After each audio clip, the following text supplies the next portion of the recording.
Pemerintah pusat diminta turun tangan menyikapi dugaan pelanggaran hukum dan ketidakadilan dalam pengelolaan aparatur sipil negara (ASN) di lingkungan pemerintah Provinsi Sumatera Utara. Permintaan itu disampaikan Ketua Kalibrasi Anti Korupsi dan Hak Asasi Manusia (KAKHAM), yang juga pakar hukum tata negara, Antoni Sinaga SHM-HAM, dalam keterangan persnya di Medan, Sabtu, tanggal 28 Juni tahun 2025. Antoni meminta Presiden R. Prabowo Subianto, Menteri Pan-RB, Kepala BKN, Inspektur Jenderal Kementerian Dalam Negeri, serta Dirjen Otonomi Daerah Kemendagri untuk memeriksa Gubernur Sumut Muhammad Bobi Afif Nasution, Inspektur Provinsi, dan Kepala BKD Sumut terkait dugaan penyalahgunaan wewenang dalam pemberian hukuman disiplin berat kepada sejumlah ASN.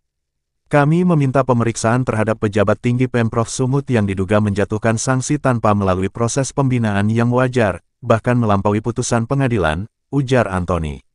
Lebih lanjut, Antoni menyoroti masuknya sejumlah pejabat dari Pemko Medan ke jajaran Pemprov Sumut tanpa melalui seleksi terbuka yang adil. Mereka antara lain Topan Obaja Putra Ginting, Kadis PUPR merangkap Pit Kadis Perindak, Alexander Sinulinga, Kadis Pendidikan, dan Sutan Tolang Lubis, Kepala BKD merangkap Pit Kepala BKAD. Seakan ada anak emas dan anak tiri dalam tubuh ASN Pemprov Sumut. Pejabat Blok Medan, dari Pemko Medan, Red justru seperti kebal hukum, tidak tersentuh audit atau investigasi, katanya. Antoni mempertanyakan mengapa para ASN mantan Pemko Medan tidak diperiksa atas dugaan keterlibatan dalam proyek-proyek bermasalah, seperti proyek lampu pocong, revitalisasi lapangan Merdeka, kebun bunga, dan underpass Jalan Jawa yang kualitasnya dinilai buruk. Ia juga menuding Inspektur Provinsi Sulaiman Harahap gagal menjalankan tugasnya karena tidak menindaklanjuti temuan pada proyek-proyek tersebut, bahkan menyatakan proyek lampu pocong sebagai total loss tanpa upaya penindakan.